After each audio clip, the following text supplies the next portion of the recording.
Well, I mean, you like don't even try, you know? I don't try to do what? Well, I'm just saying, like, we're all here trying to, like, talk about diversity or whatever, and you Talk just, about like, diversity. when I'm we're at diverse. lunch, you just, like, sit with all the other black kids, and you don't even, like... So I sit with the 4 other black kids that go to school. Yeah, I mean, so like, you saying, I'm just saying, like, don't you sit at a table?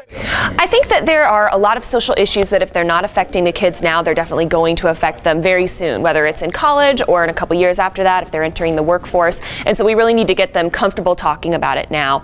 This morning we were talking about race, which is obviously a really delicate topic, but we're very used to talking about things that make people uncomfortable. We talk about domestic violence all the time, bullying all the time, sexual orientation, and I think just getting people comfortable with having a dialogue about that is just as important as imparting not necessarily our opinion, but maybe our perspective.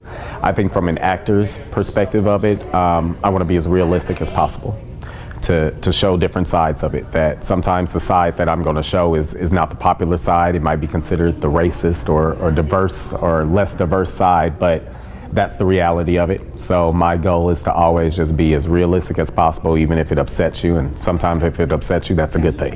I think it's important because you want to start now. You want to start young. I think a lot of times, especially students and kids, our decisions or our thoughts are formulated by what we hear at home or what we see around us, and this gives them the opportunity to come up with their own decisions. It gives them the opportunity to use their own minds, to not worry about what their parents say, what other people think, and to just talk with people their own age, because this is their generation that they're coming into. When they come for 20 years now and they're voting, it's going to be each other that they have to kind of bounce off of each other. So I think this was just a great space and a great time to start that discussion. Luckily, we have kind of people to model after right here in the room. You know, if I come into the class and I'm playing a high school student, I can sort of have a minute to observe how the high school students at this particular school act. So that gives me something to work with. So while it is improv, we're definitely able to use some kind of traditional stage techniques too, you know, watching and learning and observing to kind of figure out our character for the day. I think the interactive dialogue is definitely the most, not the most explosive, but just the most, it's going to give you the best of it.